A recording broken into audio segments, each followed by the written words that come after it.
Hi, this is Esther with Discover Your Origins. In this video, I'm going to work on another child of Martha Langford. I haven't looked at this ahead of time too much, so I don't know what I'm going to see. So this will be definitely a research with me kind of video. So Martha Langford, I've been working on her and her husband John Harmon and their children and doing some descendancy research on my Langford Descendancy project. And so the child we're going to work on is Anna. So last time we'd worked on Henry Patrick Harmon. So now we're going to work on Anna. And I do have different things in my ancestry tree versus family search. So we're going to look at them and see what we see.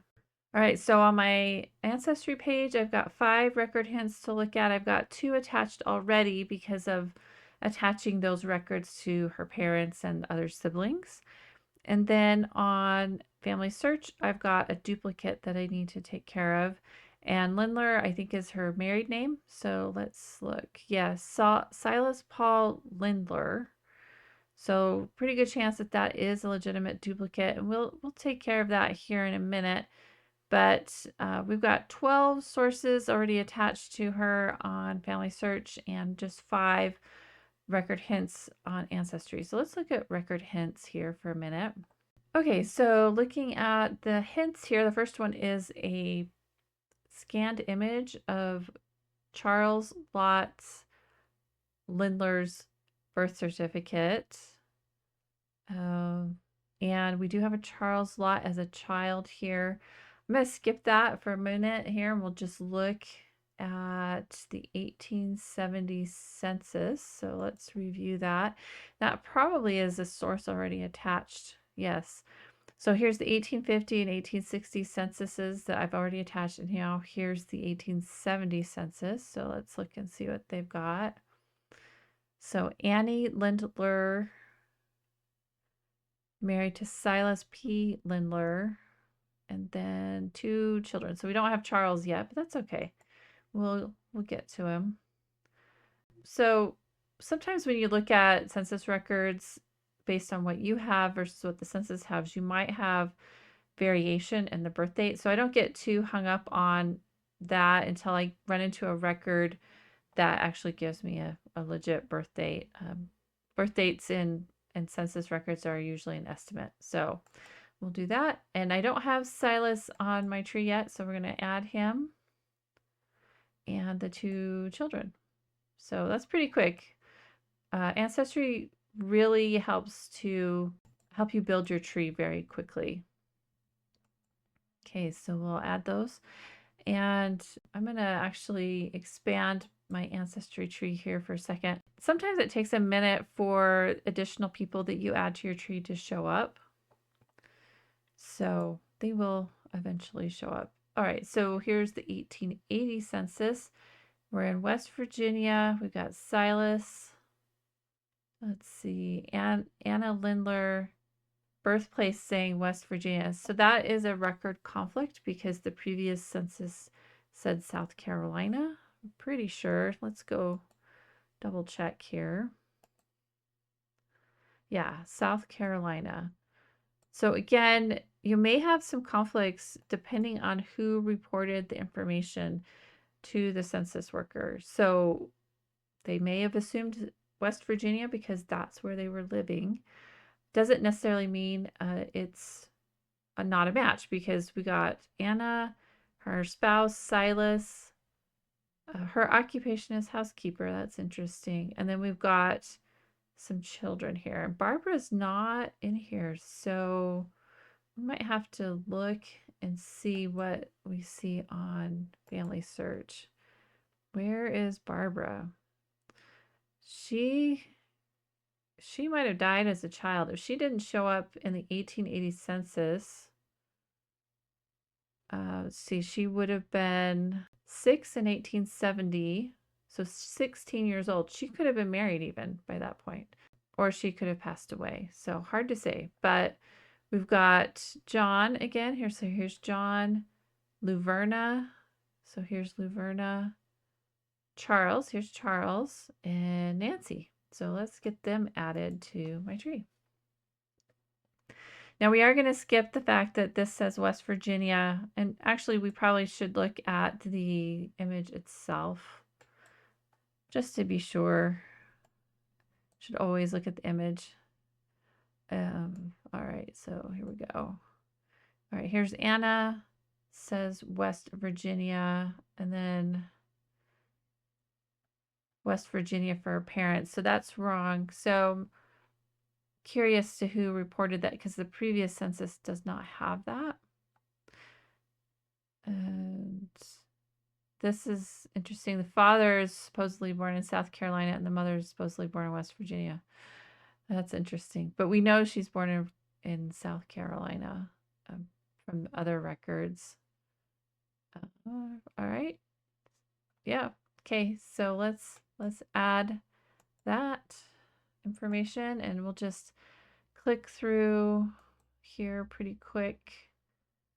And we've got a year here. So let's put in October 1870. Luverna, Charles, and Nancy Lindler. So let's get them added. Okay, so there they go. They popped up. So now let's look at another one. West Virginia U.S. Birth Index for Martha Bell Lindler, born, let's see what this says here. Doesn't give us a date or anything. Let's again compare on Family Search. Martha Bell, born 1883 in West Virginia. Okay. So we're going to say yes. I mean, the parents' names match and the location matches. Well, I'll link it to Silas here. And oh, here's her complete birth date. That's interesting that the record hint doesn't have it until you go to actually attach it.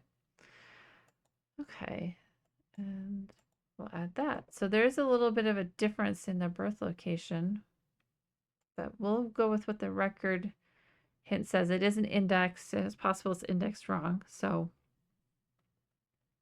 we'll keep that in mind. All right, so let's go back to Ancestry here. We've got a death record for Anna. It is an index again, so not the original record, but we'll do what we can with that. All right.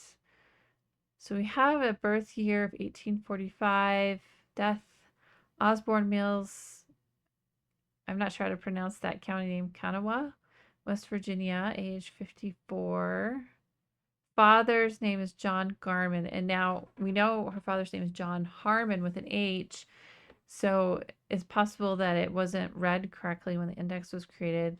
Some indexes are now being created by AI or computer. So, and it may just be illegible to read that clearly. But anyway, we'll add that. So we got her birth, death date, and death location. So we'll save that.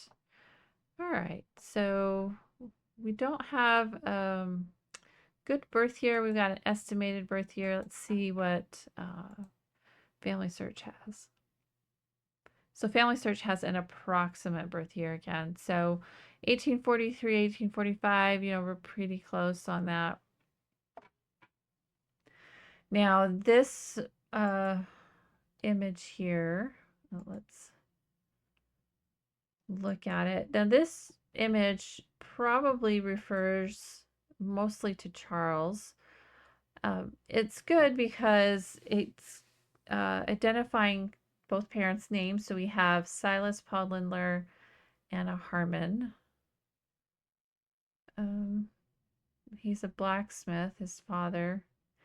Gives us a birth date for Charles. So this is good. If you run across something like this, it's up to you whether you want to save it to your tree or not. Sometimes it's helpful, sometimes it's not. It's not really a good profile image for her, but it does identify her. All right, so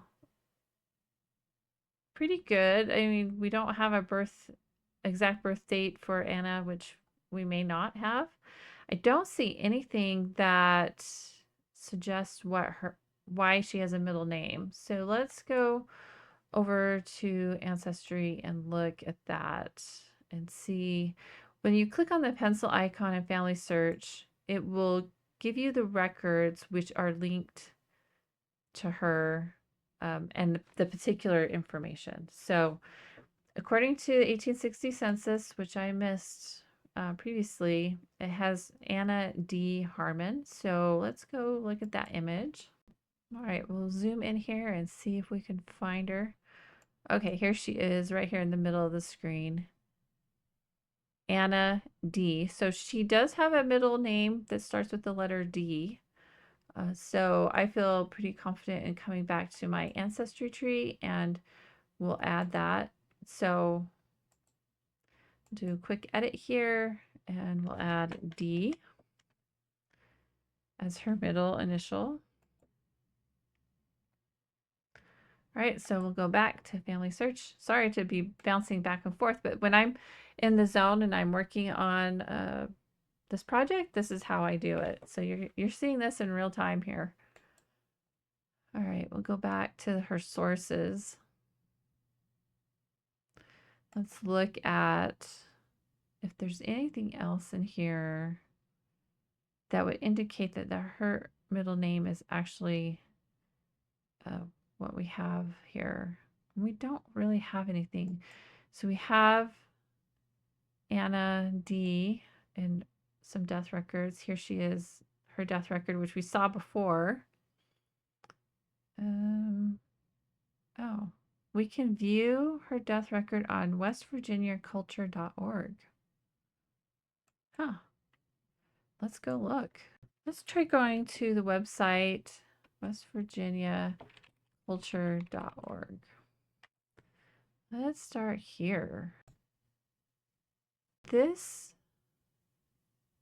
must be a state website that is an archive for vital records, which is, and other things.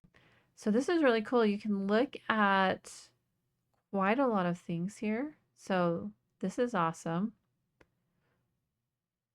They've got a surname exchange. Oh, anybody who's researching in West Virginia, you've got a really great resource here. Okay, quick guide to death records. Oh, okay. So this explains deaths recorded at the county level only. No statewide index exists. Well, we could fix that. Originals are in the county courthouses. I mean, technically, Family Search and Ancestry have an index now. A few original located in the West Virginia University, West Virginia and Regional History Collection. Microfilmed by the Genealogical Society of Utah, which is now Family Search. Oh, there's a link here. Okay. Let's see if that takes me. Search vital records. Oh, we might not be able to because their server is down.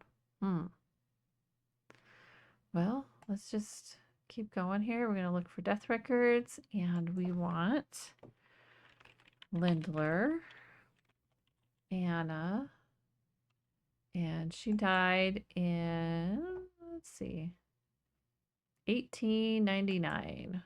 So year of death. Oh, we got to select. Okay. And the county is Kanawha. All right. Let's look and see if we can find it. Oh, here she is right here. Awesome. Oh, wait, we'll look at the image.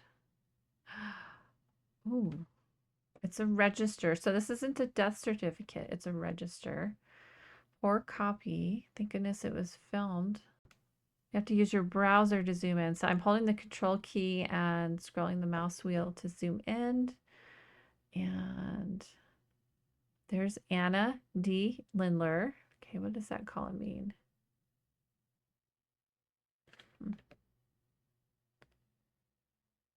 White. Okay, so she's white. Lindler. All right. What's this next column? Female. The next one is date of death. 4/6/99.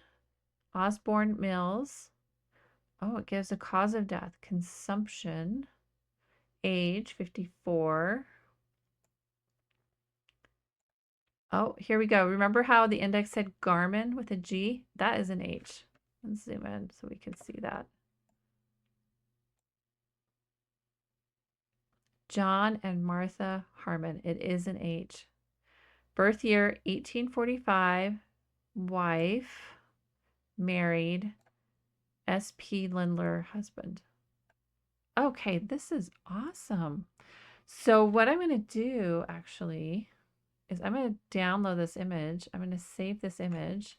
And it would be good to get that, just that line, but I'll save the whole image. Okay, so I'm going to save this image on my computer, which I'm not going to show, but I just know I'm going to save this to my computer and then upload it to Family Search. So 1 second, I'll be right back. Okay, so I've saved the image, which gives evidence, and we're going to come back over here. All right, that's awesome that we found that. Okay. So I'm going to add it to her memories here. I'm going to add a memory. I'm going to add a file and your device. So I may edit some of this out where I'm going to go find the picture on my computer. Okay, so it's being uploaded. You can see here in the lower left corner, it's being processed. You can still go in and look at this. This is being screened automatically by computers to make sure it's a legit photo. And I'm going to add a tag. This is really small image. So let's zoom in and see if we can't tag her. This is a really good source because it provides evidence for her parents. It provides evidence for her death date. It provides evidence for her spouse. It provides evidence about where she was living. So this is really an important record for us here. Okay, so once you've tagged somebody, you're going to hit save. I'm going to say done tagging. So before I leave this, I want to add a place. So this is, let's see, the death place was Osborne Mills.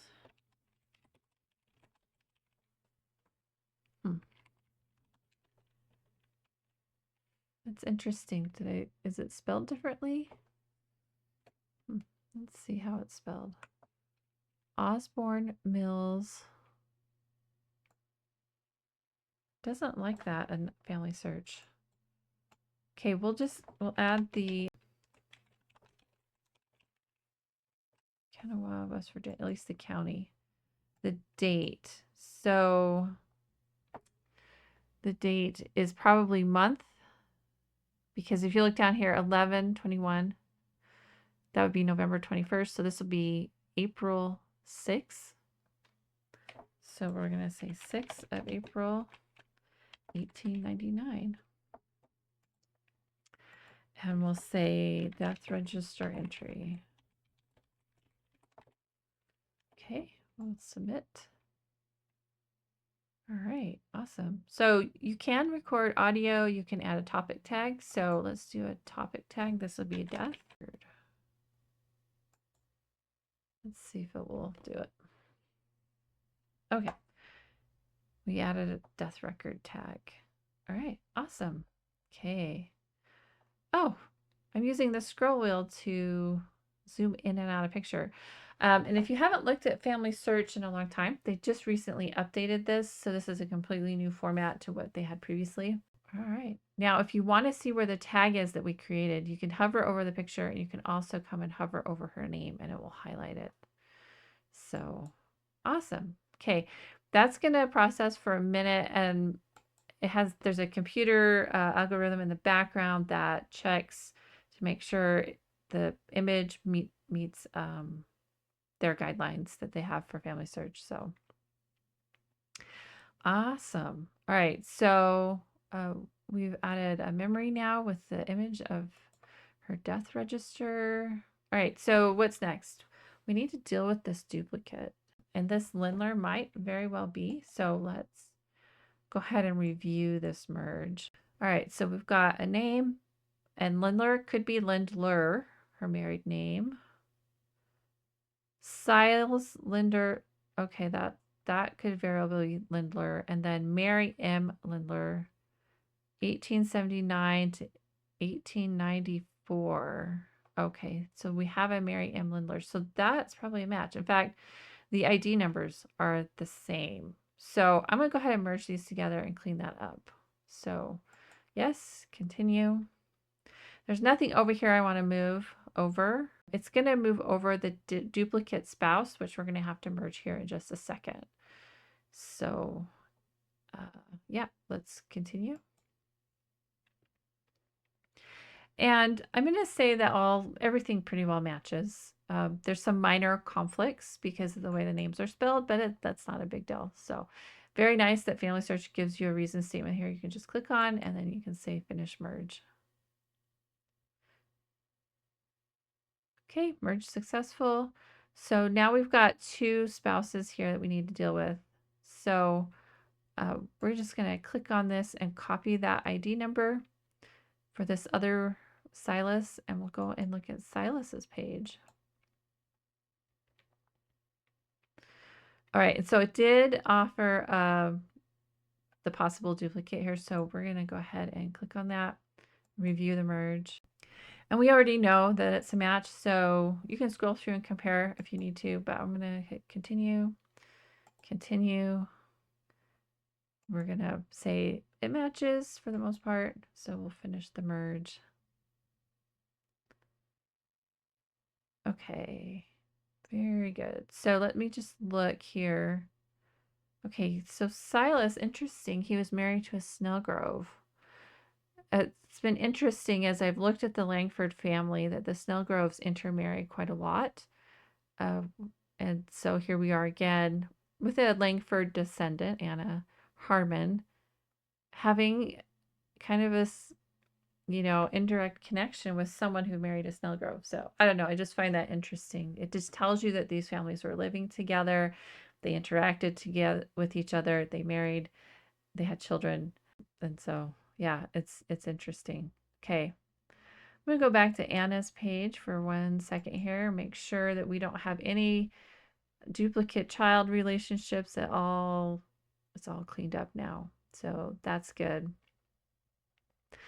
So the next thing is to look at her husband, Silas Paul Lindler. And like I noticed or mentioned here a second ago, he did have a previous spouse about 1856.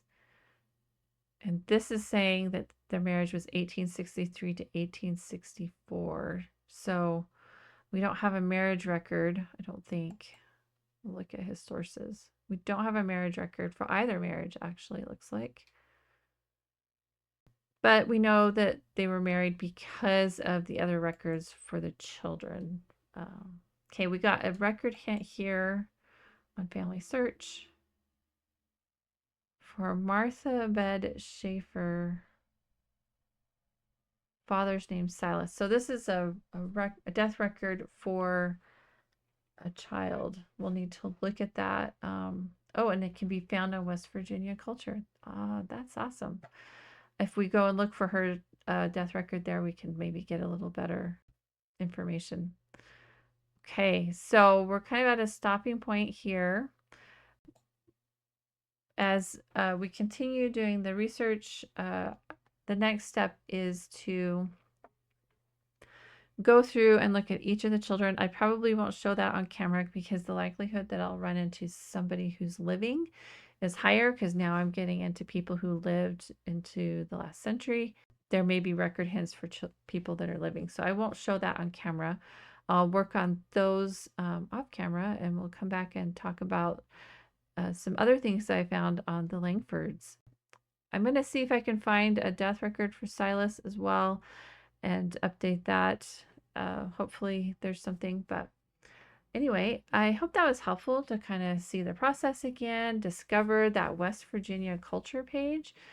That is pretty awesome that you can find and look at the actual images. I wish other states could do that as well. That's really great. In this case, the link from Family Search didn't work, so I had to go directly to the West Virginia Department of arts, culture, and history website and look and just kind of find it that way. But it is possible. So that's really great that you aren't having to buy copies of these old records and stuff. You can just look at them. So that was a really good learning experience, exploring Anna Harmon and what we could find on her. So anyway, until next time, we'll see you later.